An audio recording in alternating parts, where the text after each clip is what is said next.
नेता प्रतिपक्ष विधानसभा दिल्ली के हमारे साथ जुड़ गए हैं। हम सीधा उन्हीं से जानकारी ले लेते हैं। आदेश जी, देखिए, अभी तक ये एक साजिश की बू आ रही थी, लेकिन अगर आईबी इस बात की तस्दीक करता है कि 7 दिन पहले से दंगे की साजिश रची गई, तो आप क्या कहेंगे?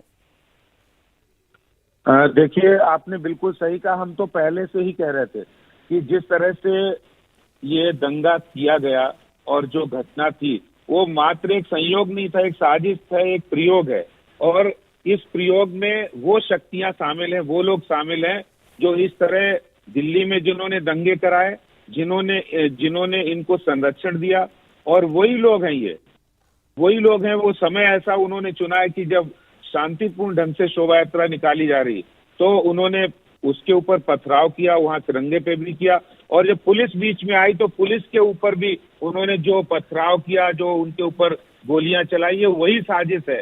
तो इसको समझने की जरूरत है, और मुझे लगता है आज देश इस बात को समझ गया है, क्योंकि उनको बचाने के लिए भी वही लोग आ रहे हैं। जब वहां पर उनके अतिक्रमण को हटाया जाता है, लेकिन आदेश जी, दिक्कत तो यह है कि जो आपके साथ जो विरोधी पार्टी, हम कह सकते हैं कि ना, दिल्ली में तो खैर सत्ता में जो बैठे हैं, या फिर जो दूसरे जो पॉलिटिकल पार्टीज जो बीजेपी का विरोध करती हैं, वो तो बिल्कुल आपके उलट चीजें बता रही हैं। ऐसा क्यों है?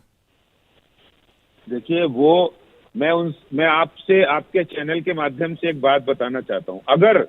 अगर उनको उस समय, जिस समय शांतिपूर्ण ढंग से शोभा यात्रा के ऊपर पथराव हुआ, दिल्ली पुलिस पर गोलियां चली, उस समय कोई नहीं आया, सबके मुंह सिल गए थे। लेकिन अब जब दंगाइयों के ऊपर कार्रवाई हुई, पुलिस ने तुरंत कार्रवाई की और उनके अतिक्रमण को हटाने लगा निगम, तो सारे लोग आ गए, चाहे वो कांग्रेस हो, आम आदमी पार्टी हो, कम्युनिस्ट हो, सो कॉल्ड सेकुलर गैंग पूरे देश में सक्रिय हो गया है। और वो इन्हीं लोगों को बचाने के लिए, जो लोग दंगे करवाते हैं, जो देश के अंदर, दिल्ली के अंदर बांग्लादेशी और रोहिंग्याओं को यहाँ पर शेल्टर देते हैं, उनको फ्री में राशन, फ्री में बिजली देते हैं, फ्री में पानी देते हैं, तो ये लोगों को समझ में आ रहा है, ऐसा नहीं समझ में नहीं आ रहा है।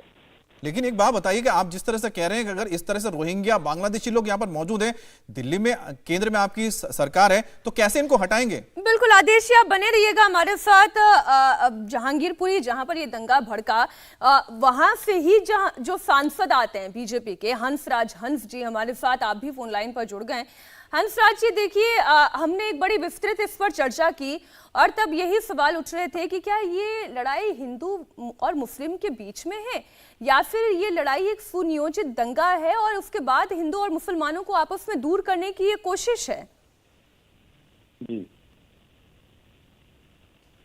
ये बिल्कुल हिंदू और मुसलमानों में झगड़ा नहीं है, जैसे आपने कहा है। कुछ ताकतें ऐसी हैं, कुछ गलत एलिमेंट्स हैं, कुछ लोग हैं जो इस मुल्क को, हमारे सारे माशरे को डिस्टर्ब करना चाहते हैं। तो उन्होंने इसमें फर्क डालने की कोशिश की है, आपस में नफरत फैले इसलिए कोशिश की है, पर शुक्र है भगवान का वो फेल हो गए हैं।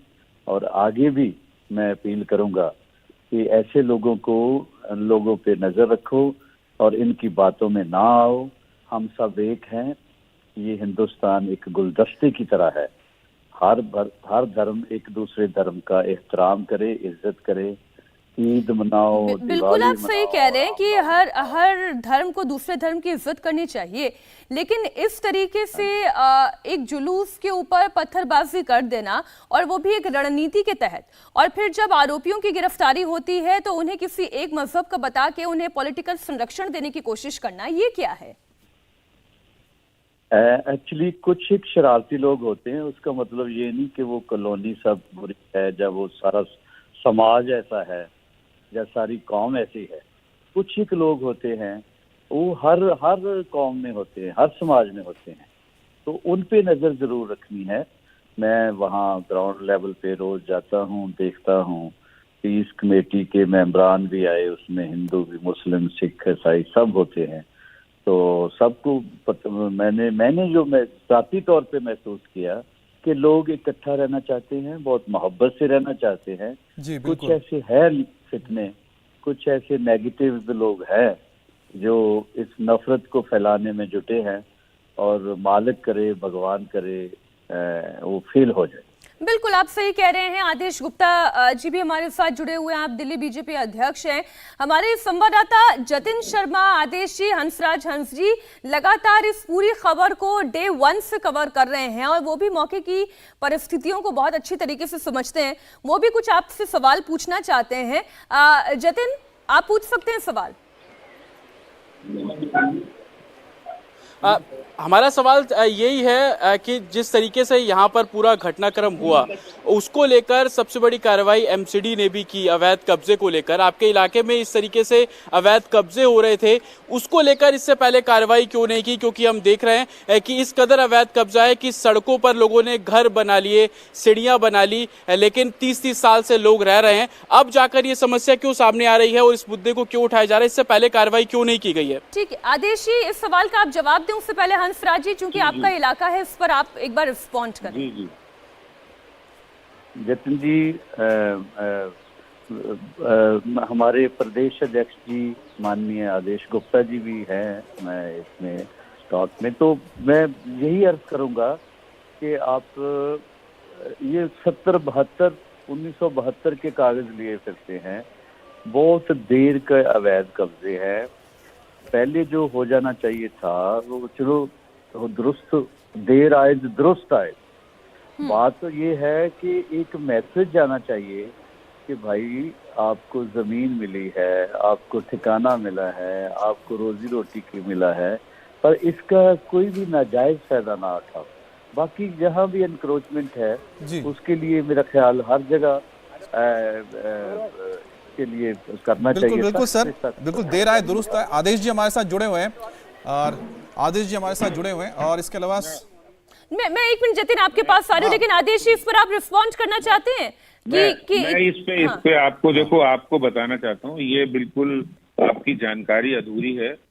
निगम हमेशा ये कार्रवाई करता रहता है। सिर्फ जहांगीरपुरी इलाके के अंदर ये साल की 7वीं कार्रवाई है। इससे पहले 11 अप्रैल को कार्रवाई हुई थी और जो लोग इसको इस चश्मे से देख रहे हैं वो उनका कारण है कि उन्हें इस समय दंगाइयों के अतिक्रमण नहीं दिख रहे। उन्होंने दंगाइयों ने दिल्ली पुलिस के ऊपर गोलियां चलाई, वो नहीं दिख रहा। दिल्ली पुलिस बचा लिया, उन्होंने दिल्ली पुलिस ने दंगा रोका, दिल्ली पुलिस ने तुरंत कार्रवाई कर दी, वो उसके लिए नहीं। बिल्कुल आदेश जी, आप बिल्कुल सही बता रहे हैं हंसराज जी, लेकिन आदेश जी जैसा कि आपने जिक्र किया था कि इसमें आप बता रहे हैं जो विदेशी नागरिक हैं जो गैर कानूनी तरीके से यहाँ पर रह रहे हैं, हो सकता है कि उनकी साजिश, जो आप बता रहे हैं कि उन्होंने साजिश रची और किस तरह से भारत में हिंदू और मुसलमानों के बीच एक दरार पैदा करने की कोशिश की है, इस पर भी संज्ञान लेना चाहिए। मुझे लगता है कि आपकी सरकार है केंद्र में, इसमें आपसे बेहतर कोई कदम उठा भी नहीं सकता है। बहुत बहुत शुक्रिया, आप दोनों हमारे साथ जुड़े। इंडिया टीवी हर वक्त हर जगह डाउनलोड करने के लिए सर्च करें India TV news Google play store या ऐप स्टोर पर।